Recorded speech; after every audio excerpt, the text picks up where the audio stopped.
여기에 경제수석의 지시라 이를 거절하기 어려웠다는 현대차 그룹 관계자들의 진술과 그다음에 대통령 경제수석이 대기업에 대해서 가지는 막강한 권한까지 고려해보면 현대차 그룹이 플레이그라운드에 광고를 발주한 것은 그 요구를 거절할 경우 어떤 불이익이 있을지도 모른다는 그런 두려움에서 발주한 것으로 피고인과 안종범의 광고 발주 요구 행위는 강요죄에서의 협박에 해당한다고 보기 충분하다고 판단됩니다.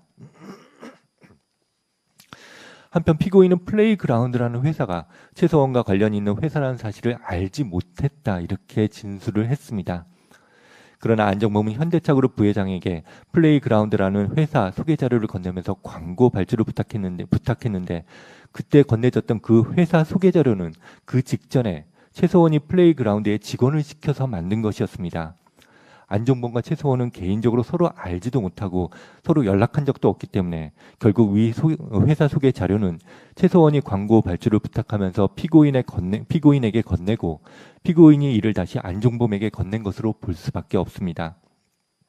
여기에 피고인이 다른 그룹의 회장들과 단독 면담을 하면서도 플레이그라운드의 회사 소개 자료를 건네면서 광고 발주를 요청하기도 한 점, 최서원의 부탁을 통해서가 아니라면 당시 설립된 지 몇 달 되지도 않은 전국의 수천 개 광고 회사 중 하나에 불과한 플레이그라운드의 존재를 피고인이 알고 단독 면담을 하는 그 대기업마다 플레이그라운드에 대한 광고 발주를 요구하지는 않았을 것으로 보이는 점, 이런 사정에 비춰보면 피고인은 플레이그라운드가 최서원이 설립 운영하는 회사임을 잘 알면서 최서원의 사적 부탁을 받고 현대자동차 그룹의 광고 발주를 요구한 것으로 이렇게 볼 수밖에 없다고 판단이 됩니다.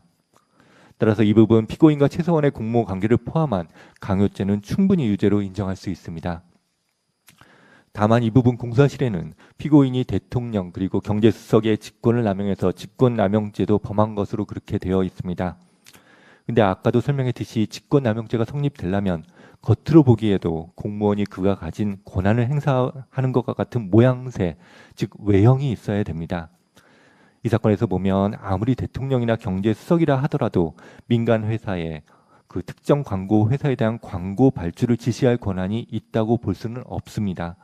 따라서 피고인과 안종범이 그 플레이그라운드의 광고 발주를 요구한 것은 사적인 청탁으로는 볼 수 있을지언정 대통령이나 경제수석이 자신들이 가진 권한을 행사하는 것과 같은 그런 외형을 갖추었다고는 볼 수는 없습니다. 따라서 이 부분 직권남용의 점은 무죄로 판단합니다. 다만 이 부분 강요죄를 유죄로 인정하는 이상 따로 주문해서 무죄를 선고하지는 않겠습니다. 또한 검찰은 현대차 그룹이 피고인의 강요로 총 5건의 광고를 플레이그라운드에 발주했다고 기소했습니다. 하지만 그중 한 건은 검찰에서 제출한 증거만으로는 피고인의 강요로 발주된 것이라고 인정하기는 어렵다고 판단됩니다. 그래서 이 부분 한 건은 무죄로 판단하도록 하겠습니다. 다만 다른 부분 강요를 유죄로 인정하는 바이기 때문에 역시 별도로 주문해서 무죄를 선고하지는 않겠습니다. 다음으로는 롯데그룹 관련 직권남용 강요 부분입니다.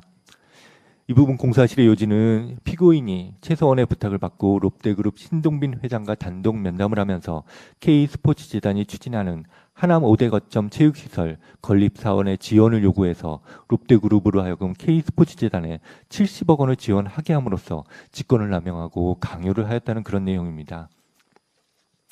피고인은 2016년 3월 14일 롯데그룹 신동빈 회장과 단독 면담을 하면서 K스포츠재단의 한남거점 체육시설 건립자금 지원해달라고 요구를 했고, 이에 따라서 신동빈 회장은 망 이인원 부회장에게 지시해서 K스포츠재단에 합계 70억 원을 주었습니다. 피고인은 단독 면담에서 신동빈에게 체육시설 건립자금 지원 요구를 한 사실이 없다 이렇게 부인을 했습니다. 그렇지만 검찰에서 제출한 증거에 의하면 피고인이 지원 요구한 사실 충분히 인정할 수 있고, 이 부분은 나중에 롯데 뇌물 부분에서 자세히 설명하도록 하겠습니다. 한편 피고인이 신동빈에게 지원을 요구한 5대 거점 체육시설 건립 사업은 그즈음 최서원이 K스포츠재단 직원인 박헌영에게 지시해서 기획한 사업입니다. 그런데 그 5대 거점 체육인재 육성 사업 계획안에 따르면 하남체육시설의 공사를 스위스 누슬리라는 회사가 맡는 것으로 계획되어 있고, 그 누슬리라는 회사는 또 WK라는 회사와 사이에 누슬리가 공사를 맡아서 진행하면 그 공사 금액의 5%를 WK의 수수료로 지급한다는 계약을 체결한 회사입니다. 따라서 롯데그룹의 지원을 받아서 하남체육시설 공사를 하게 되면 누스리를 통해서 더 블루K가 공사 금액의 5%를 받아서 이득을 보는 구조로 되어 있습니다. 그럼 여기서 WK라는 회사가 어떤 회사인지 살펴볼 필요가 있습니다. WK의 대표이사와 직원들은 수사기관과 이 법정에서 최서원이 WK의 대표이사를 면접 본 다음에 직접 선정했고 WK의 설립 자본금도 최서원이 전액 부담했으며 WK의 업무와 관련된 회의를 주재하고 지시를 하는 등 최서원이 WK의 설립과 운영을 주도했다고 일치해서 진술을 했습니다. 여기에 K스포츠 재단의 직원들이 WK의 업무를 함께하기도 한 점, K스포츠 재단이 설립된 거는 2016년 1월 13일인데 WK는 바로 그 전날인 2016년 1월 12일에 설립된 점, 최서원이 평소 K스포츠 재단과 WK 사이의 업무 연계를 강조했다고 관련자들이 진술하고 있는 점, 이런 재판 사정을 종합해보면 WK는 K스포츠 재단에서 추진하는 사업과 관련해서 영리를 추구할 목적으로 최서원이 설립 운영한 회사로 볼 수밖에 없다고 판단이 됩니다. 한편 피고인은 WK가 최서원과 관련이 있는 회사인지 몰랐다, 이런 내용으로 검찰에서 진술을 했습니다. 하지만 청와대 교문수석이었던 김상률은 WK가 설립된 지 며칠 지나지 않은 때 피고인이 갑자기 불러서 WK라는 회사가 있는데 그 대표이사를 한번 만나보라고 하면서 대표이사의 이름과 전화번호를 대통령 피고인이 알려주었다고 진술했습니다. 아까도 얘기했지만 WK 대표이사는 최서원이 며칠 전에 직접 면접을 보고 뽑은 사람입니다. 그리고 아까 설명했듯이 WK하고 누슬리사는 5% 수수료를 받기로 하는 계약을 체결했습니다. 근데 경제수석인 안종범은 대통령인 피고인이 자신을 불러서 그 계약 체결 자리에 나가보라고 지시했다고 진술을 했습니다. 그 다음에 안종범은 실제 누슬리와 WK 계약 체결 자리에 참석을 했는데 당시 WK 직원들은 그 전에 미리 안종범 수석이 계약 체결 자리에 올 거라고 최서원이 자신들에게 말해주었다고 진술을 했습니다. 그 밖에도 뒤에서 설명하는 바와 같이 피고인이 직접 또는 안종범을 통해서 포스코그룹이나 GKL의 WK와 에이전트 계약 체결 등을 하라고 요구한 점, 이런 재반 사정을 종합해보면 피고인은 최서원과의 의사 연락을 통해 WK가 최서원이 설립 운영하는 회사임을 잘 알고 있었다고 볼 수밖에 없다고 판단이 됩니다.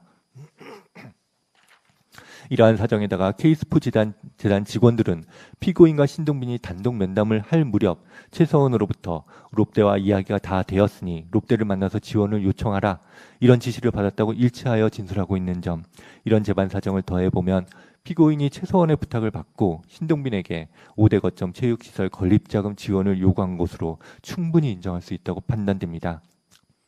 여기에 롯데그룹으로서는 대통령이 직접 요구하는 지원 요구를 거절하기는 어려웠을 것으로 보이는 점, 이런 사정까지 더해보면 이 부분 최서원과의 공모 관계를 포함한 직권남용, 강요죄 모두 넉넉히 유죄로 인정할 수 있다고 판단됩니다. 다음으로는 포스코그룹 관련 직권남용 강요 부분입니다.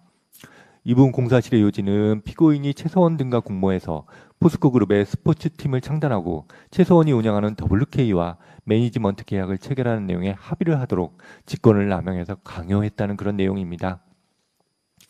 피고인은 2016년 2월 22일 포스코그룹 권오준 회장과 단독 면담을 하는 자리에서 권오준 회장에게 포스코에서 배드민턴 팀을 창단해주면 좋겠다, WK가 거기에 자문을 해줄 수 있을 것이다, 이런 취지로 요구를 했습니다. 피고인은 그런 요구를 한 사실이 없다고 그렇게 부인을 하고 있습니다. 하지만 권오준 회장도 피고인과 단독 면담을 할 때 피고인이 배드민턴 팀 단 창단의 필요성에 관해서 이야기했다고 진술을 했습니다. 그 다음에 안종범 수석도 그 단독 면담 후 피고인이 자신을 불러서 포스코에서 스포츠단을 개편하는데 K스포츠 재단이 자문을 해줄 거라고 말해놨으니까 한번 확인해보라고 했다고 진술했고, 안종범의 업무 수첩에도 그 단독 면담 당일 부분에 포스코, WK, 배드민턴 팀 창단 계획서라고 기재가 되어 있습니다. 여기에 WK 이사의 대표이사 연락처가 단독 면담 직후 포스코 그룹 측에 전달된 사실이 확인이 됩니다. 그런데 WK를 운영하던 최서원과 긴밀히 연락하던 피고인을 통해서가 아니라면 그 WK 대표이사 연락처가 포스코 그룹에 전달된 방법이 없었을 것으로 보이는 점, 이런 점을 종합해보면 피고인이 권오준 회장에게 배드민턴 팀 창단 그리고 WK와의 매니지먼트 계약 체결을 요구한 것으로 볼 수밖에 없다고 판단이 됩니다. 피고인의 요구를 받은 포스코그룹 권호준 회장은 부하 직원에게 WK 대표이사 연락처를 주면서 협상을 지시했고 결국 2016년 5월 중순경 WK와 사이에 포스코그룹에서 펜싱팀을 창단하고 그 매니지먼트를 WK에 맡기기로 하는 내용의 합의가 이루어졌습니다. 포스코그룹과 같은 대기업의 경우 대통령의 지시나 요구를 거절하기는 현실적으로 힘들었을 것으로 보이는 점, 피고인이 WK를 설립 운영하는 최서원의 부탁을 받고 포스코그룹의 스포츠팀 창단과 WK와의 매니지먼트 계약 체결을 요구한 것으로 볼 수밖에 없다고 판단되는 점, 이런 재반 사정을 종합해보면 피고인이 그와 같은 요구를 한 것은 최서원과 공모하여 대통령으로서의 직권을 남용하고 포스코그룹 측을 강요한 것으로 보기 충분하다고 판단됩니다. 따라서 이 부분 포스코그룹 관련 직권남용 강요 부분도 모두 유죄로 판단하도록 하겠습니다. 지금 법원 앞에 그 집회 신고 인원이 6,500명이래요. 미치겠다. 진짜. 그래서 지금 그 사법부 안에서 판결 자체를 진흙탕 싸움인 양 보이게 하려고 박근혜가 아마 죄송합니다. 503호가 뭐 죄송할 까지야 뭐 있어 그게. 아니 그 실명 불러주면은 안 돼요. 피의자의 인권을 위해서 실명은 빼고 503호가 503호가 마지막 발악을 할 수 있습니다. 그래서 503호를 아직도 추종하고 있는 일부 추종 정치인들을 동원을 해서 지방선거도 얼마 안 남았기 때문에 정부에 대해서 뭔가 여론전을 시도하려고 하는 의도를 가질 수가 있어요. 관련해서 영리를 추가할 목적으로 최서원이 설립 운영한 회사로 볼 수밖에 없다고 판단이 됩니다. 한편 피고인은 WK가 최서원과 관련이 있는 회사인지 몰랐다, 이런 내용으로 검찰에서 진술을 했습니다. 하지만 청와대 교문수석이었던 김상률은 WK가 설립된 지 며칠 지나지 않은 때 피고인이 갑자기 불러서 WK라는 회사가 있는데 그 대표이사를 한번 만나보라고 하면서 대표이사의 이름과 전화번호를 피고인이 알려주었다고 진술했습니다. 아까도 얘기했지만 WK 대표이사는 최서원이 며칠 전에 직접 면접을 보고 뽑은 사람입니다. 그리고 아까 설명했듯이 WK하고 누슬리사는 5% 수수료를 받기로 하는 계약을 체결했습니다. 근데 경제수석인 안종범은 대통령인 피고인이 자신을 불러서 그 계약 체결 자리에 나가보라고 지시했다고 진술을 했습니다. 그 다음에 안종범은 실제 누슬리와 WK 계약 체결 자리에 참석을 했는데 당시 WK 직원들은 그 전에 미리 안종범 수석이 계약 체결 자리에 올 거라고 최서원이 자신들에게 말해주었다고 진술을 했습니다. 그 밖에도 뒤에서 설명하는 바와 같이 피고인이 직접 또는 안종범을 통해서 포스코그룹이나 GKL의 WK와 에이전트 계약 체결 등을 하라고 요구한 점, 이런 재반 사정을 종합해보면 피고인은 최서원과의 의사 연락을 통해 WK가 최서원이 설립 운영하는 회사임을 잘 알고 있었다고 볼 수밖에 없다고 판단이 됩니다. 이러한 사정에다가 K스포 재단 직원들은 피고인과 신동빈이 단독 면담을 할 무렵 최서원으로부터 롯데와 이야기가 다 되었으니 롯데를 만나서 지원을 요청하라, 이런 지시를 받았다고 일치하여 진술하고 있는 점, 이런 재반 사정을 더해보면 피고인이 최서원의 부탁을 받고 신동빈에게 5대 거점 체육시설 건립자금 지원을 요구한 것으로 충분히 인정할 수 있다고 판단됩니다. 여기에 롯데그룹으로서는 대단히 합계 70억 원을 주었습니다. 피고인은 단독 면담에서 신동빈에게 체육시설 건립자금 지원 요구를 한 사실이 없다, 이렇게 부인을 했습니다. 그렇지만 검찰에서 제출한 증거에 의하면 피고인이 지원 요구한 사실 충분히 인정할 수 있고 이 부분은 나중에 롯데 뇌물 부분에서 자세히 설명하도록 하겠습니다. 한편 피고인이 신동빈에게 그 지원을 요구한 5대 거점 체육시설 건립 사업은 그즈음 최서원이 K스포츠 재단 직원인 박헌영에게 지시해서 기획한 사업입니다. 그런데 그 5대 거점 체육인재 육성 사업 계획안에 따르면 하남 체육시설의 공사를 스위스 누슬리라는 회사가 맡는 것으로 계획되어 있고 그 누슬리라는 회사는 또 WK라는 회사와 사이에 누슬리가 공사를 맡아서 진행하면 그 공사 금액의 5%를 WK의 수수료로 지급한다는 계약을 체결한 회사입니다. 따라서 롯데그룹의 지원을 받아서 하남 체육시설 공사를 하게 되면 누스리를 통해서 더 블루케이가 공사 금액의 5%를 받아서 이득을 보는 구조로 되어 있습니다. 그럼 여기서 WK라는 회사가 어떤 회사인지 살펴볼 필요가 있습니다. WK의 대표이사와 직원들은 수사기관과 이 법정에서 최서원이 WK의 대표이사를 면접 본 다음에 직접 선정했고 WK의 설립 자본금도 최서원이 전액 부담했으며 WK의 업무와 관련된 회의를 주재하고 지시를 하는 등 최서원이 WK의 설립과 운영을 주도했다고 일치해서 진술을 했습니다. 여기에 K스포츠 재단의 직원들이 WK의 업무를 함께하기도 한 점, K스포츠 재단이 설립된 거는 2016년 1월 13일인데 WK는 바로 그 전날인 2016년 1월 12일에 설립된 점, 최서원이 평소 K스포츠 재단과 WK 사이의 업무 연계를 강조했다고 관련자들이 진술하고 있는 점, 이런 재판 사정을 종합해보면 WK는 K스포츠 재단에서 추진하는 사업과 그리고 경제수석의 직권을 남용해서 직권남용죄도 범한 것으로 그렇게 되어 있습니다. 근데 아까도 설명했듯이 직권남용죄가 성립되려면 겉으로 보기에도 공무원이 그가 가진 권한을 행사하는 것과 같은 모양새, 즉 외형이 있어야 됩니다. 이 사건에서 보면 아무리 대통령이나 경제수석이라 하더라도 민간 회사에 그 특정 광고 회사에 대한 광고 발주를 지시할 권한이 있다고 볼 수는 없습니다. 따라서 피고인과 안중범이 그 플레이그라운드의 광고 발주를 요구한 것은 사적인 청탁으로는 볼 수 있을지언정 대통령이나 경제수석이 자신들이 가진 권한을 행사하는 것과 같은 그런 외형을 갖추었다고는 볼 수는 없습니다. 따라서 이 부분 직권남용의 점은 무죄로 판단합니다. 다만 이 부분 강요죄를 유죄로 인정하는 이상 따로 주문해서 무죄를 선고하지는 않겠습니다. 또한 검찰은 현대차그룹이 피고인의 강요로 총 5건의 광고를 플레이그라운드에 발주했다고 기소했습니다.